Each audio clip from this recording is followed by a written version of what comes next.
I would like to talk to you today about pink clouding syndrome, which is the feeling of being high after the abuse. It's the feeling of enthusiasm and hope, but like all things that go up, they come down. Let's dive into this discussion today. Thank you so much for joining me, and happy Friday to you all. I hope that you all do have an enjoyable weekend. Welcome to the new subscribers, and thank you so much for joining our community. It's our collective desire that you would soar to your destiny, and we are here to support you on this journey. To all the returning subscribers, welcome back, family. Listen, if anything that I have to share resonates with you, I encourage you to click subscribe and turn on the notification bell.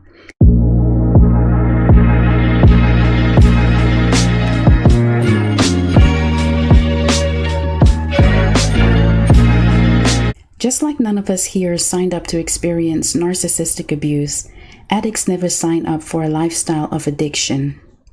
Heroin addicts spend years, some even decades, chasing that euphoric first high. It's unlike anything that they have ever experienced, and they are willing to sacrifice anything to experience it again. They risk any and everything to feel that elusive first hit. When it comes to victims of narcissistic abuse, they experience the same desire.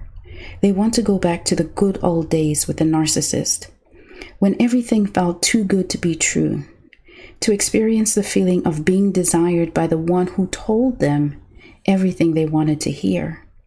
Yet all they experience is gaslighting, triangulation, smear campaigns, name-calling, belittling, and every now and then a random show of false attention and fake flattery. This is what creates the trauma bond, the intermittent reinforcement of positive and negative treatment. Many times it's been said that breaking a trauma bond is no different than breaking a drug addiction. And that's because, just like with the first hit, the love bomb phase works exactly the same way. You see, the brain releases a surge of dopamine and serotonin, and this also happens during the hovering stage. Breaking the heroin addiction, as well as the trauma bond, is not only agonizing, but it's grueling, and many of us here can testify to this.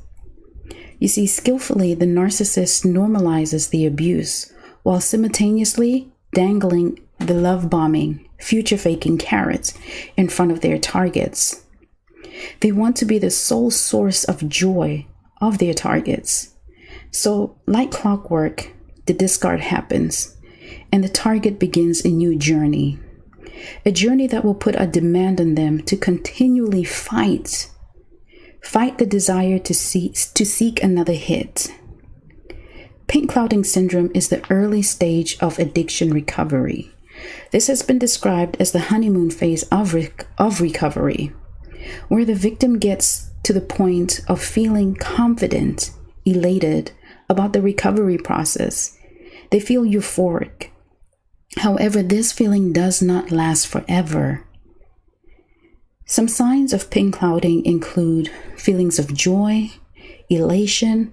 The victim feels positive about life, and they are optimistic about the recovery phase.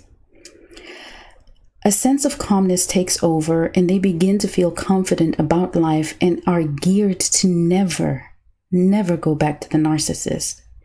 We make promises to ourselves about the future, and in the midst of all these positive emotions, one thing is overlooked: the difficult work that lies ahead to maintain sobriety, the painful process that remains ahead to stay narcissist free. There is no timeline when it comes to pink clouding. When I discarded the narcissist, I immediately felt empowered and experienced it. I was on the pink cloud for 4 days and then came crashing down. I felt cheated, used, deceived. I was angry. I wanted to give the narcissist a piece of my mind. I felt that I had to make sure that he knew how deeply he hurt me, how this pain was unlike anything that I had experienced before. I wanted to know that karma had its address and was on its way to him rapidly. This is when the reality of the road ahead set in. This reality makes daily responsibilities feel like a heavy burden: going to work, household chores, interactions with friends and family. It's at this point of the journey that targets wonder, what's the point? Why even continue when I'm so unhappy? I can't find joy in anything. And that makes calling, sending the text, pulling up, all seem like better options. But here's the thing. What goes up, as you know, must come down. However, you don't have to experience a crash. You can manage this feeling, and not only the crash, but you can manage your overall feelings during this process. One of the most important things to do is to become knowledgeable. If it was not for this community and content creators and the support that came from everyone in the comments, I don't know how I would have pulled through. It's difficult when you feel alone, not heard, misunderstood, and told to just get over it. It's the knowledge that told me to go no contact and stay no contact and not give in to the hover and to ignore the smear campaign. And that was so difficult. It was like everything that I was working so hard to achieve just went up in flames because of the smear campaign. And so resisting the urge to respond was just hard. But thanks to these communities, I resisted. Now, to be totally fair and transparent, I actually did give into a hoover at about 4 months in, and this was mostly out of curiosity to see if the information was true and things really were what they were. And it was the truth. Everything that I had learned was true. Everything that these channels were saying was true. And so I decided to go no contact and stay no contact for good. Even though the feeling of pink clouding does not last always, you can grasp hold onto the feeling of euphoria and use it as you go forward. What I found to be incredibly helpful was journaling, and you can always use your journals as a point of reference. You can look back on a stressful day and look at all the victories that you experienced. That's why it's important to record them, so that even as you're looking back on not so good days, you can gain strength from your better days. Don't sweep anything under the rug. Acknowledge your feelings, nurture your needs, create routines such as working out, practicing soul care, and even going to therapy, but move forward. Whatever you do, keep moving forward. And I know it's easier said than done, but take small steps, baby steps if you have to, but one foot in front of the other.